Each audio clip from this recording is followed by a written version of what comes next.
స్తోత్రం బలవంతున్న ఆశీనుడా, పరిశుద్ధుడా, ప్రేమమైన దయామైన కృపాజ్యోము గల దేవుడా, నీ పరిశుద్ధమైన నామానికి వందనాలు, స్తోత్రములు నాయన.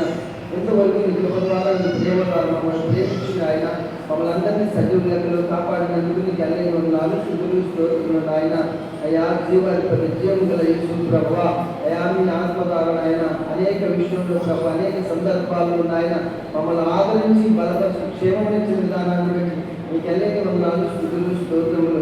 అయా ఈ సమయంలో ప్రభు నాయన అయా తల్లి మేము నాయన ఈ దాసుని యొక్క మీరు ప్రేమించిన నాయన అయా తల్లి మందిరంలో ఈ సంఘంలో ప్రభు ఈ రీతిగా కోరుకుంటున్నామంటే కేవలం అది మీ దయా నీ ప్రేమ, మీ ప్రేమలో ఇలాంటి సాగిపోవడం ప్రభు.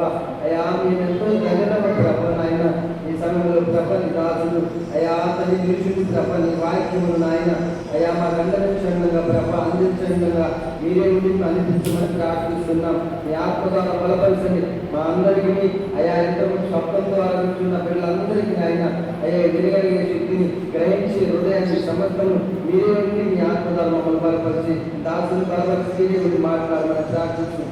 ఇప్పుడు మనం మా ప్రార్థకుడైన యేసుక్రీస్తు పరిశుద్ధమైన నామం అడిగి వేడుకుంటున్నాం పరమ తండ్రి, ఆమేన్. దేవుని స్తోత్రం సమర్పణ చేస్తూ వాక్యం మాట్లాడుతున్నాం.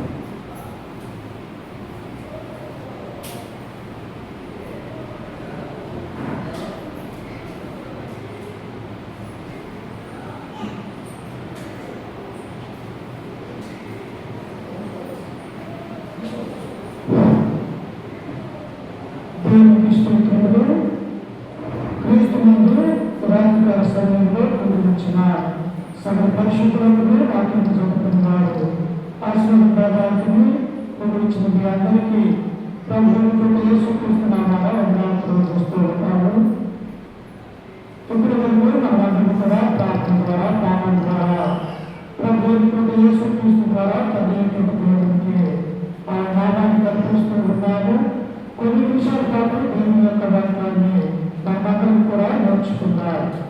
చూడండి, నాతో పాటు పరిశుద్ధ గ్రంథం గురించి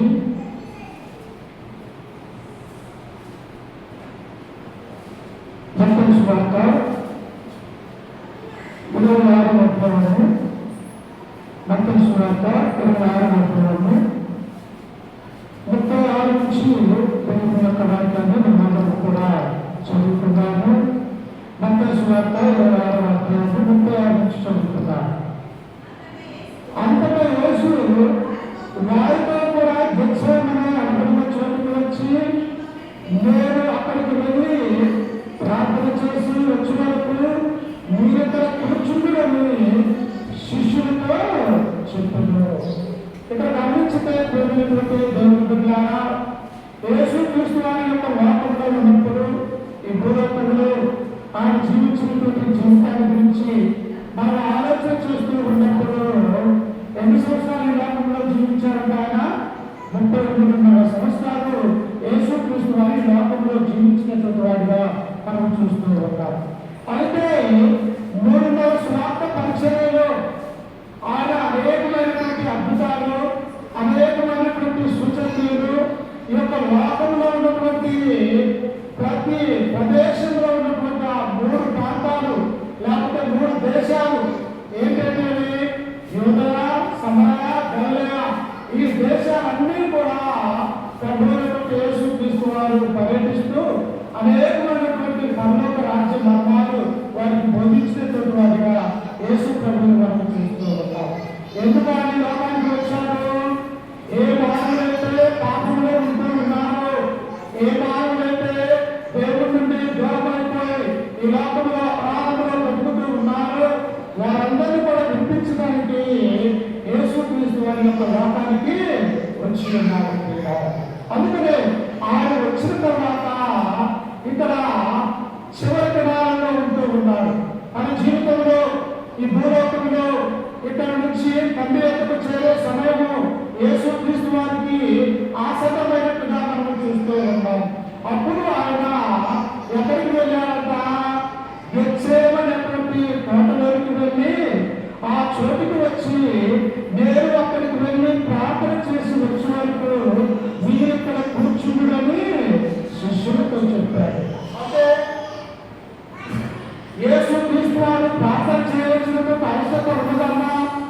ఎందుకు ఆయన ప్రార్థిస్తూ ఉన్నాడు?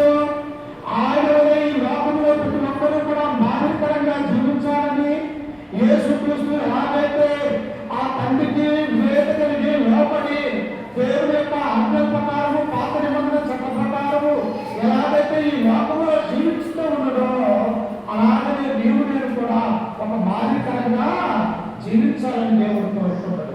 అందుకనే ఆయన వచ్చినప్పుడు ఏం చేసిందంటే, ప్రార్థన చేసి వచ్చే వరకు మీరు ఇక్కడ కూర్చుని శిష్యులతో చెప్పి ఎవరైనా పెట్టుకుని వెళ్ళాలంటే చూడండి, పేతురును జబదయి ఇద్దరు కుమారులను వెంట పెట్టుకొని పోయి దుఃఖపడుటకును చింతాక్రాంతుడగుటకును మొదలు పెట్టాను. ఏంటి? యేసుక్రీస్తు ఆ గెత్సేమనేటువంటి తోటకు వచ్చి ఉన్నాడు. ఆ యొక్క అక్కడికి వచ్చి ఆయన దేవుడికి ప్రార్థన చేస్తూ ఉన్నారు. అంటే జరగబోయేటువంటి ఆ శ్రమలో ఆయనకు తెలుసు.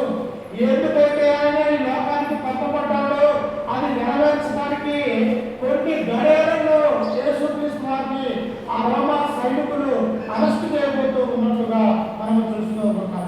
అంతేకాదు ప్రియులారా, తనతో పాటు 3.5 సంవత్సరాలు అనేక ప్రాంతాలు తిరిగి అద్భుతాలు సూచక్రియలు చేసినటువంటి తన శిష్యుడిగా ఉన్నటువంటి అపోస్తలుడైనటువంటి ఇస్కరియోతు యూదా కూడా ఆ యొక్క మరణానికి వచ్చి ఉన్నటువంటి వాడిగా మనం చూస్తూ ఉన్నాం. అంటే లోకంలో ఉన్నటువంటి నీతిమంతుని లోకంలో బ్రతకాలంటే ఎంతో కష్టతరమైనటువంటి విషయం అని మనము జ్ఞాపకం చేసుకోవాలన్నమాట. వాస్తవంగా ప్రభువునందు ఏమైనా పాపం ఉన్నదా? ఏమీ కూడా లేదు. అందుకనే ఆయన యోహాను సువార్త 8వ అధ్యాయం అన్నట్టు, నాలో పాపం ఉన్నదని మీరు ఎవరైనా స్థాపించగలరా అన్నారు. అంటే నాలో పాపం ఉన్నదని, మీలో ఉన్నది పాపము, మీరు దేవునికి ఆజ్ఞల ప్రకారం నడుచుకోగా, దేవుని యొక్క ధర్మశాస్త్రానికి లోబడక, మీరు ఇష్టానుసారమైనటువంటి జీవితాన్ని జీవించి ఈ లోకానికి పాపానికి పాల్గొలేనాడు మీరు. కానీ నేను కాదు అన్నటువంటి సత్యాన్ని ప్రభు సెలవిస్తూ ఉంటారు. అంటే ఆయనలో ఏ పాపము కూడా లేదు. కానీ ఎందుకు ఈయన ఇక్కడ శ్రమపడి ప్రార్థన చేసి ఆయన దుఃఖపడుతూ ఉన్నాడు అంటే, పిల్లారా, ఇదిగో లోకంలో నుంచి నేను వెళ్ళిపోతూ ఉన్నాను. ఈ లోకంలో నేను ఉంటేనే ఈ రకంగా నా యొక్క కుమార్తెని నన్ను నమ్ముకున్నటువంటి వారిని ఈ విధంగా శ్రమపాలు చేస్తూ ఉన్నది. అదే నేను ఇక్కడ నుంచి తండ్రి ఎద్దకు వెళ్తే వారు ఇంకా ఎన్ని శ్రమని లోకంలో ఉన్నటువంటి బాలుడికి అధికారులు చేయగలరని ఆయన ఎంతో దుఃఖపడ్డట్టుగా మనం చూస్తూ ఉన్నాం. ఇలా చూసారా, ఆయన ఎందుకు కన్నీరు కాలుస్తూ ఉన్నాడు, ఎందుకు ఆయన దుఃఖపడుతూ ఉన్నాడు అంటే, నీ నా పాపములను తీసివేయడానికి, నిన్ను నన్ను రక్షించి తండ్రిని దగ్గర చేయడానికి అనాది సంకల్పంలోనే ప్రభు అయినటువంటి యేసుక్రీస్తు వారి లోకానికి రావాల్సిన అవసరం ఏర్పడినట్టుగా మనం చూస్తూ ఉన్నాం. ఇక్కడైతే ఆ మాటది. కానీ లూకా సువార్తలో మనం చూస్తే ఆయన ప్రార్థనా జీవితం ఎలా ఉన్నదంటే, ఒకసారి చూడండి, ఆయన ఆ లూకా సువార్త 22వ అధ్యాయం 39వ వచనంలో మనం చదువుకుంటే లూకా అదే విధంగా రాశాడు. చూడండి, తరువాత ఆయన బయలుదేరి తన వాడుక చొప్పున ఒలీవల కొండకు వెళ్ళగా ఆయన శిష్యులను ఆయన వెంట వెళ్ళి ఆ చోటు చేరి ఆయన వారితో, మీరు శోధనలో ప్రవేశించుకున్నట్లు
నీ నా జీవితంలో కూడా విశ్వాసకి ఉండవలసినటువంటి ఒక గొప్ప లక్షణము మొట్టమొదటి ఆ యొక్క పాయింట్ ఏంటో తెలుసా?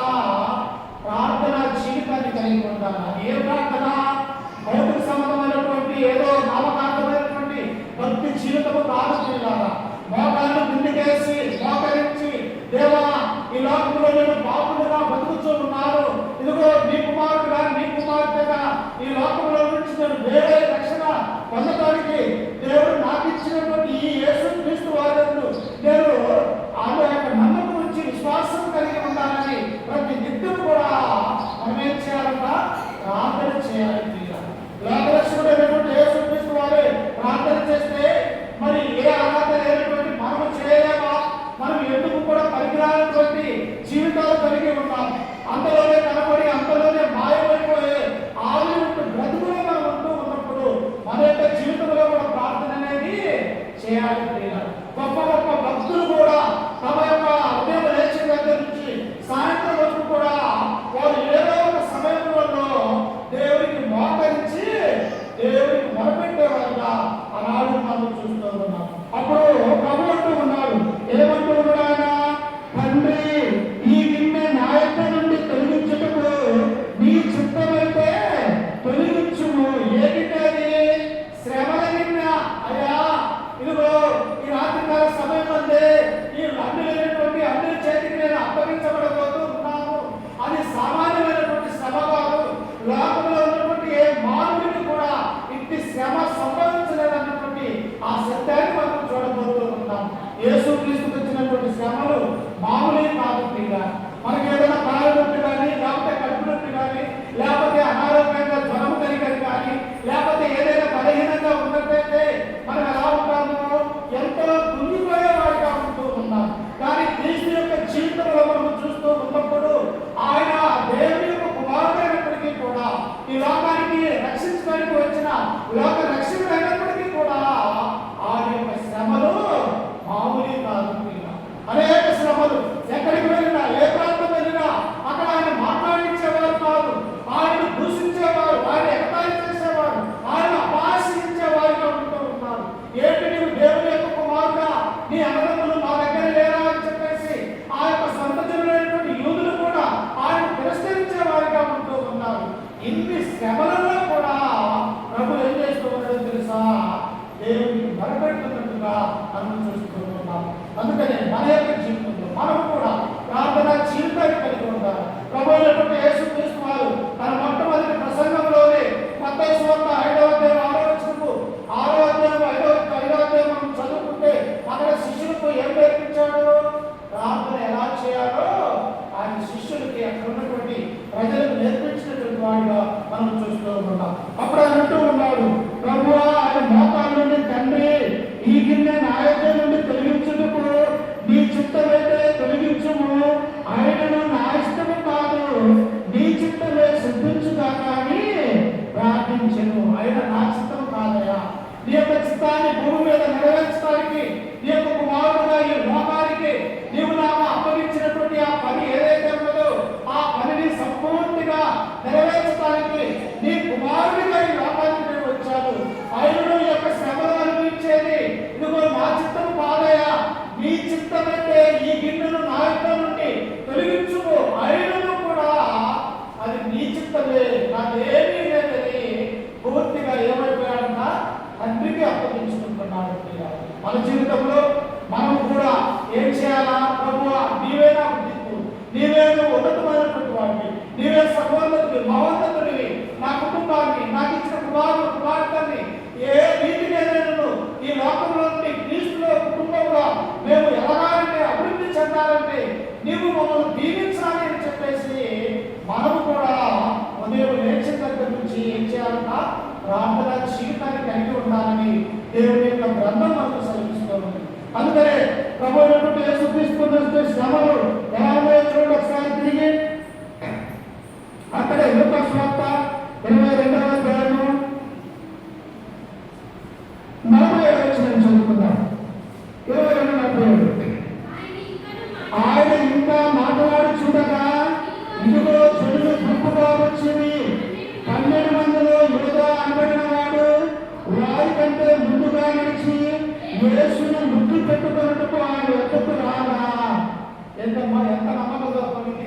ప్రభు అయినటువంటి యేసుక్రీస్తు యొక్క గొప్పతనానికి తెలుసు. ఇదిగో చనిపోయినటువంటి వారిని లేపినటువంటి వారిని చూసినాడు యొక్క యోధ. అంతేకాదు అనేకమైనటువంటి తన మాట ద్వారా రోగులను స్వస్థపరిచినటువంటి వాడిగా, క్రీస్తుతో వెంబడించినటువంటి వాడిగా ఈ ఇశ్రాయేలీయుడు ఉన్నాడు. కానీ ఇప్పుడు ఎవరిని అప్పగిస్తున్నాడో ఆ యొక్క అపోస్తలుడైనటువంటి యొక్క ఇశ్రాయేలీయుడా, ఏ ప్రభువుని నమ్మాడు, ఏ ప్రభువుని విశ్వసించాడు, ఏ దేవుని కుమారుడని తన హృదయంలో విశ్వసించి ఆయన వెంబడి తిరిగినప్పటికీ కూడా ఏమైపోయాడంటే తన యొక్క హృదయము పూర్తిగా సాతానుకు ఆయన అప్పగించేవాడు. మనము కూడా అనుకుంటాము, మేము లేచిన దగ్గర నుంచి ప్రతి ఆదివారం మందిరానికి వెళ్తూ ఉన్నాము కదా, ప్రతి శుక్రవారం బుధవారం దేవుని యొక్క సన్నిధానంలో నేను ఉంటున్నాను కదా అని మనము కూడా ఆలోచించవచ్చు. కానీ సాతాను వాడు ఎప్పుడు నిన్ను పడవేయాలని ఎదురు చూస్తూ ఉంటాడు. ఎలాగైనా క్రీస్తులోకి రాకుండా, దేవుని యొక్క వాక్యం వినకుండా, ఆయనలో పెరగకుండా, ఆత్మీయంగా ఎదగకుండా చేయాలని వాడు ఎప్పుడు కూడా ఎదురు చూసేవాడిగా ఉన్నాడు. ఇక్కడ కూడా ఇశ్రాయేలు యొక్క యోధ తన హృదయం ఏమైపోయిందంట, 30 వెండి నాణెములకు ప్రభువును అమ్మాలని అక్కడ బేరం పెట్టించినటువంటి వాడిగా మనం చూస్తూ ఉన్నాం. అందుకనే ప్రియులారా, ఎవరైనా మోసం చేసినా ఎంత బాధ ఉండదు. కానీ నమ్మినటువంటి వ్యక్తి, తనతో పాటు చూసినటువంటి వ్యక్తి, 12 మందిలో అపోస్తలుగా ఉన్నటువంటి ఈ యొక్క వ్యక్తి ప్రభువును ఇతరులకు అన్యులకు అప్పగించడానికి ముందుగా పరిగెత్తుకొని పోయి యేసుక్రీస్తు ఏం చేస్తూ ఉన్నట్ట, ముద్దు పెట్టుకుంటూ ఉన్నాడు. ముద్దు పెట్టుకున్నటువంటి వారిని ఎలా ఉన్నది, ఎంతో ప్రేమగా ఉన్నాడు అనుకుంటాం, లేకపోతే నా స్నేహితుడు అనుకుంటాం, లేకపోతే నా యొక్క బాగోగులు చూసేవాడే కదా, నన్ను ప్రేమించేవాడే కదా, ఇలా మన మీద ఆప్యాయతగా ఉంటాడని లోక సంబంధంగా మనం ఆలోచన కలిగే వారిగా ఉంటాం. కానీ ఈ యొక్క ముద్దు ఎలాంటిదో తెలుసా, కుట్రపూరితమైనటువంటి ప్రేమ క్రియ. క్రీస్తును అప్పగించడానికి వారి దగ్గర 30 వెండి నాణెములు మాట్లాడుతున్నటువంటి ఒక మోసకారిగా ఇశ్రాయేలు మనం చూస్తూ ఉంటాం. ఎలా అయిపోయాడంటే డబ్బు సంచి తన దగ్గర ఉండటం వలన ఆ డబ్బు ప్రతిరోజు కూడా ఏదో ఒక రూపాన వినియోగిస్తూ ఉన్నప్పుడు సాతాను వారిని ఆవరించినటువంటి వాటిగా మనం చూస్తూ ఉన్నాం. మనం కూడా అందుకనే అంటున్నాగా ధన విషయం ఎలా ఉండాలంట, జాగ్రత్త కలిగి ఉండాలి. ధనం ఏం చేస్తుందంట, ఒకసారి చూడండి, తిమోతికి రాసినటువంటి 1వ పత్రిక 6వ అధ్యాయము 9వ వచనంలో మనం చదువుకుంటే ధనాన్ని గురించి ఆలోచిస్తూ ఉన్నప్పుడు ఈ యొక్క పౌలు తిమోతికి తెలియజేస్తూ ఉన్నాడు. తిమోతికి రాసినటువంటి 1వ పత్రిక 6వ అధ్యాయము 9వ వచనాన్ని మనం చదువుకుందాం. ధనవంతులకు అపేక్షించువారు శోధనలోను ఉరిలోను అవివేక యుక్తమైన హానికరములైన అనేక దురాశలలోను పడుదురు. ఏమైపోతున్నా, నీకు ధనము కావాలని నీ మనసులో పుడితే, ఎలాగైనా అక్రమంగా నేను సంపాదించాలని నీ యొక్క హృదయంలో పుట్టినట్టయితే అది దేవుడి వల్ల పుట్టినది కాదు. దేవుడు ఎలాంటి వాడు, క్రమం కలిగినటువంటి వాడు. ఆయన ఎలాంటి వాడు, అసలు ఈ లోకం అనేది అశాశ్వతమైనది. ఇది దీంట్లో కొంతకాలం మాత్రమే నివసింపగలరు.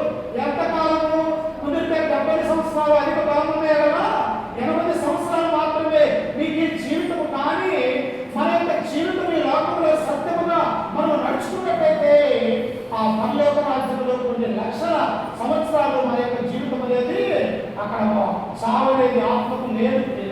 అందుకని పౌరుడు తిమోతి, ధనవంతులు అవుటకు అపేక్షించువారు ఎలా పడిపోతారంట, ఉరిలోను అలాగే శోధనలోను అవివేక యుక్తములను హానికరములైన అనేక దురాశలలోను పడుతులు అట్టి మనుషులను నష్టములోను నాశనములను ముంచివేయును. చూడండి, రూపాయలు అంటే 10 రూపాయలు వస్తాయి, 10 రూపాయలు అంటే 1000 రూపాయలు వస్తాయని అనేక మంది ఆన్లైన్లలో బెట్టింగ్లలో వారు ఏం చేస్తూ ఉంటారంట, ఆ యొక్క 1000 పెడితే 10,000 వస్తాయేమో, 10,000 పెడితే 1,00,000 వస్తాయేమో అని చెప్పేసి వారి దగ్గర ఉన్నటువంటి ఆ డబ్బును బెట్టింగ్ రూపంలో పడుతూ ఉన్నారు. కానీ ఒకసారి వస్తాయి, 2 సార్లు వస్తాయి, తర్వాత రోజు కూడా ఏమైపోతాయమ్మా, ఇతనే అయిపోతాయి. చివరికి ఏమైపోతాయో తెలుసా, ఆ యొక్క మరణమైపోవడానికి సంసిద్ధత కలిగి ఉంటారు. నిజంగా ఇది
చెప్పుకోలేము ప్రియ.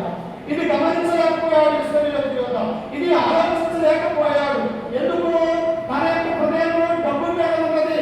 తన యొక్క ఆలోచన పూర్తిగా ధనాన్ని ఎలా స్వాధీనం చేసుకోవాలన్న ఒక కుయుక్తికరమైనటువంటి ఆలోచన ఉండి తన యొక్క జీవితాన్ని పాడు చేసుకున్నటువంటి వాడిగా ఇశ్రాయేలు యోధను మనం చూస్తాం. అప్పుడు క్రీస్తు దగ్గరికి ఏం చేస్తున్నాడంట? ముద్దు పెట్టుకుంటూ ఉన్నాడు. చూడండి అక్కడంట కొన్ని విషయాలు చదువుకొని గురించుకుందాం. లూకా సువార్త 48వ వచనం చదువుకున్నాం. 22వ అధ్యాయము 48.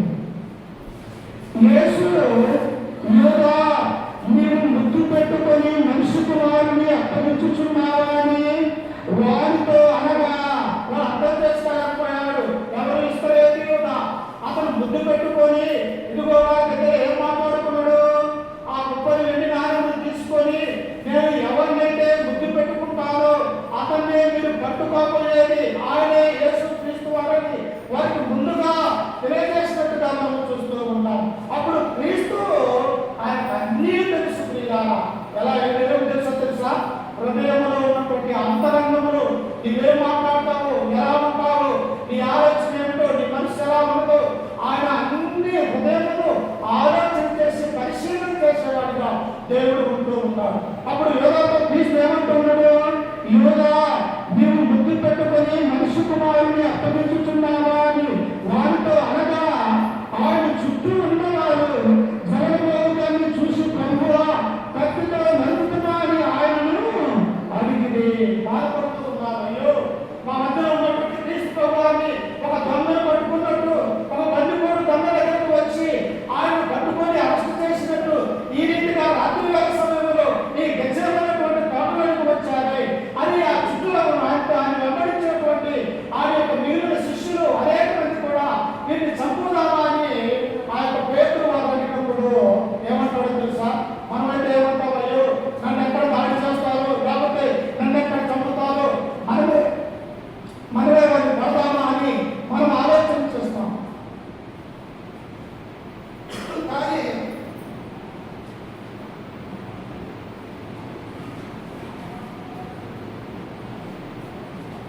కానీ ప్రభు ఏమన్నాడు తెలుసా? ఏమన్నాడంటే కత్తి పట్టుకున్నవాడు కత్తితోనే మరణం అవుతాడు, నీ కత్తి తీసి వనలో పెట్టుకో పేతురు అని చెప్పినట్టుగా మనం చూస్తున్నాం. అంటే కత్తి పట్టుకున్నటువంటి వాడు కత్తితోనే మరణిస్తాడు, పాపం పట్టుకున్నటువంటి వాడు పాపంలోనే మరణిస్తాడు.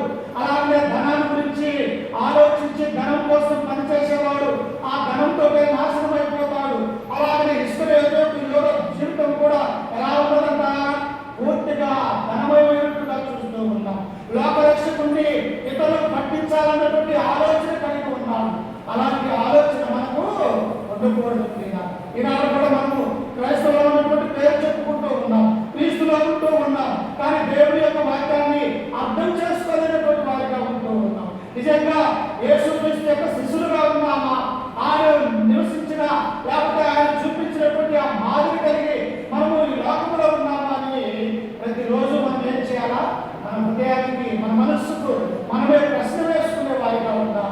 అందుకనే ఇక్కడ మనం చూస్తూ ఉన్నప్పుడు క్రీస్తు అనేకమైనటువంటి శ్రమలు ఈ లోకంలో అనుభవించాడు.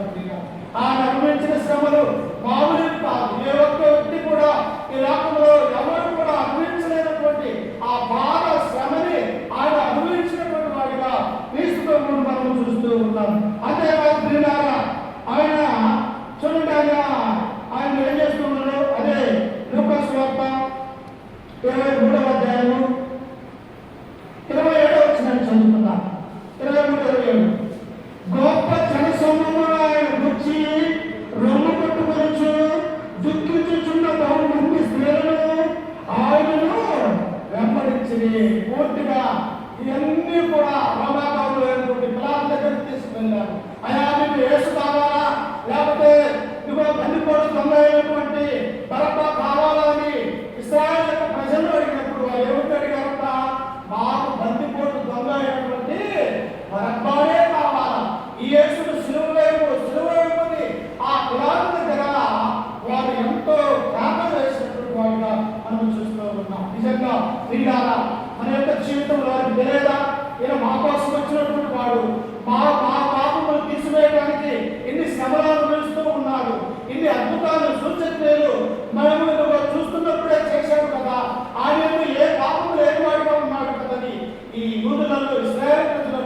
ఏ ఒక్కరు కూడా ఆలోచన కలిగినది.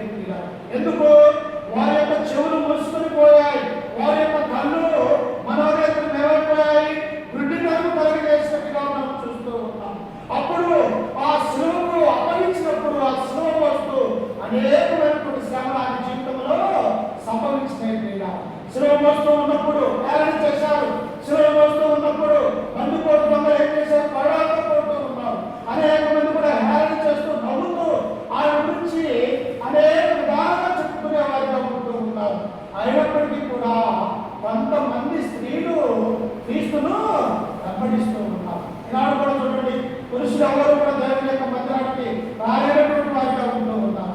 ఆనాడు కూడా స్త్రీలు దేవుడు వెంబడించినట్టుగా చూస్తాం, అపోస్తులు వెంబడించినటువంటి వారిగా స్త్రీలను మనం చూస్తాం.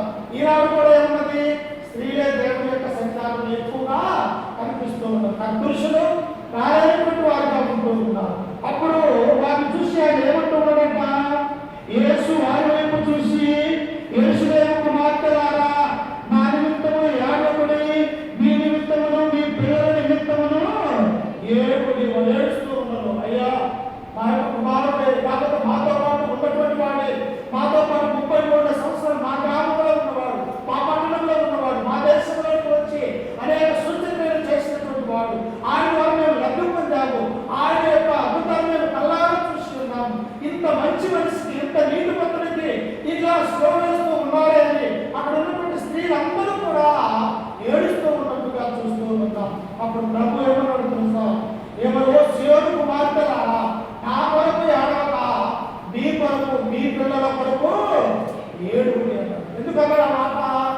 నేను వెళ్తూ ఉన్నాను, నేను లోకంలో ఉన్నటువంటి దేవుని యొక్క కుమారుడుగా ఉంటూ ఉన్నాను. మిమ్మల్ని రక్షించడానికి ఈ మరణం అనేది నాకు ముందుగా తెలుసు, ఈ శ్రమలు అనేది నేను అనుభవించడానికి ఈ లోకానికి వచ్చాను. కానీ నేను వెళ్ళిపోయిన తర్వాత మీ కుమారుడు దేవుడిలో పెంచాలా, దేవుడిలో ఉండాలంటే మీరు వారి కొరకు ప్రార్థన చేయండి.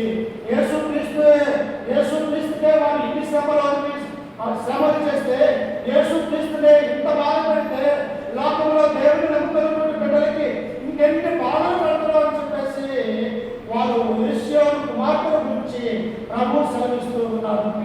అందుకని చివరి ఒక మాట చదువుకుని ముగించుకున్నారు. ఎందుకంటే సమయం ముందుగా దాడుతూ ఉన్నది కనుక పేతురు రాసినటువంటి మొదటి పత్రిక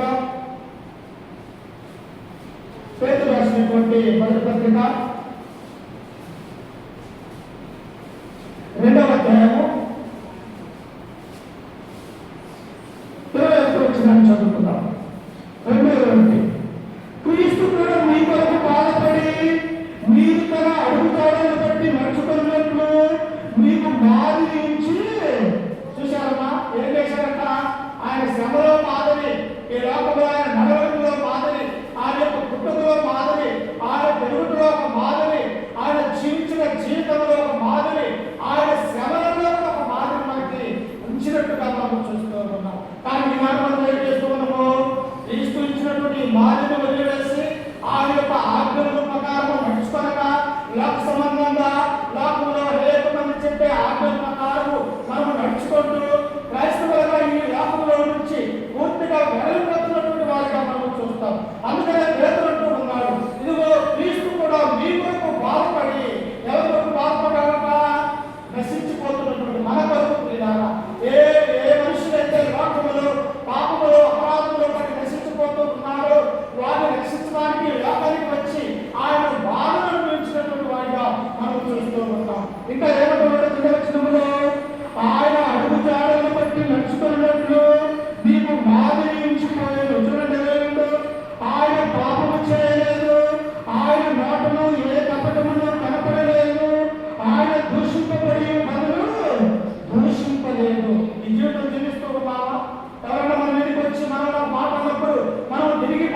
మనం అనుసరిస్తూ ఉన్నామా, లేకపోతే దేవుని యొక్క ఆజ్ఞ ప్రకారం నడుచుకుంటూ ఉన్నామా, లేకపోతే లోక సంబంధమైనటువంటి ఆ యొక్క అనేక విషయాలలో మరి ఇస్రాయేలు ఎలాగైతే తప్పిపోయి ఉన్నాడో అలాగ మన యొక్క జీవితము కోల్పోవడానికి అవకాశం ఉంటుంది.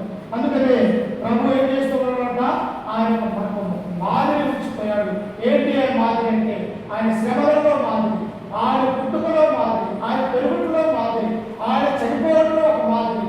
ప్రతి విషయంలో కూడా క్రీస్తే మనకు ఒక మాదిరి అనేటువంటి విషయాన్ని ఇక్కడ మనం చూస్తాం. అందుకనే కొరింథీయులకు రాసినటువంటి మొదటి పత్రిక 11:1 ఆయన ఏమన్నాడు, నేను క్రీస్తును పోలి నడుచుకున్న ప్రకారము మీరు నన్ను పోలి నడుచుకున్నాను. అంటే నేను క్రీస్తు అడుగుతానని బట్టి నడుచుకున్నాను. క్రీస్తు మాదిరి నాకు ఉంచిపోయాడు కనుక ఆ మాదిరి నేను అలాగనే నడుచుకుంటున్నాను. కాబట్టి కొరింథీయులో ఉన్నటువంటి సంఘమా, మీరు కూడా నా యొక్క అడుగుజాడల్లో నడవమని పౌలు శ్రమిస్తున్నట్టుగా మనం చూస్తూ ఉన్నాం.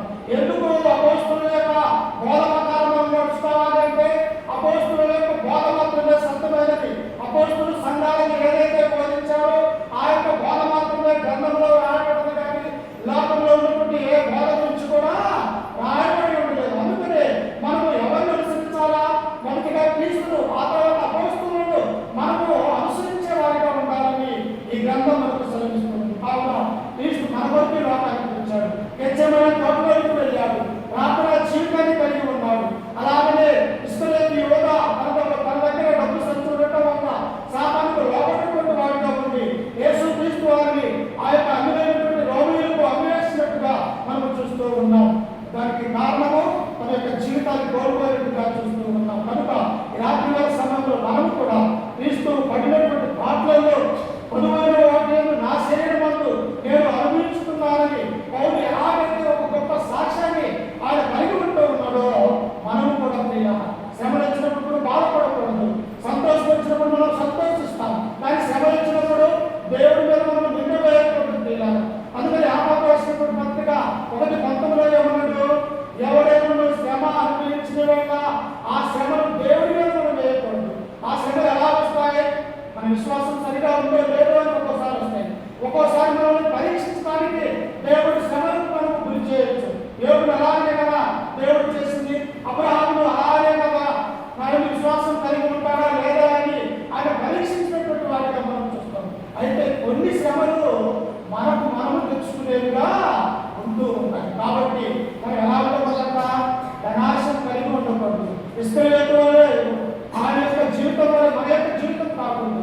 మనకు క్రీస్తు ఒక మాదిరి ఉంచిపోయాడు, ఆ మాదిరి ప్రకారం మనము నడుచుకోవాలి. క్రీస్తు ఎలా ఉన్నాడు, తండ్రికి లోపడ్డాడు, దేవుడి యొక్క ఆజ్ఞలకు లోపడ్డాడు, ఆయన విధేయత కలిగి ఉన్నాడు, ఉదయం లేచిన దగ్గర నుంచి ప్రార్థనా జీవితాన్ని కలిగి ఉన్నాడు. అలాగే తనతో పాటు వెంబడించినటువంటి అనేక మందికి కూడా మీరు ఈ రీతిగా ప్రార్థన చేయమని ఆయన నేర్పించినటువంటి వాడిగా ఉన్నాడు.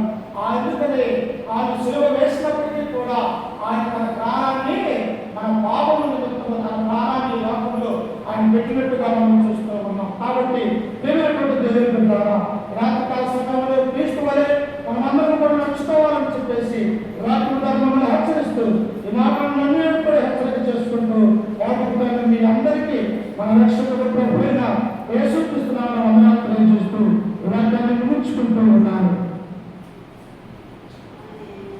మన అందరిలో ఉన్న సహోదరులు బాబాలో నుంచి ప్రార్థన చేస్తూ ఆ ప్రార్థన ద్వారా ప్రార్థన కూడా ముగించబడుతూ ఉంటుంది.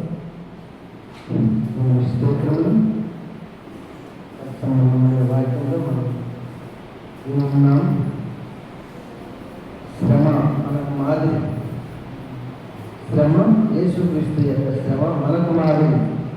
మనం కూడా శ్రమలో ఉన్నప్పుడు అలాగే ప్రార్థన చేయాలా అని యేసు ప్రభువారు సూచించారు. మనం కూడా అందుకే రాసి పద్ధతిలో ఉంది, మీలో ఎవరికైనా శ్రమ కలిగి ప్రార్థన చేయాలి. కనుక మనం అలానే ముందుకు సాగిపోదాం. ప్రార్థన చేస్తున్నాం. చూడండి.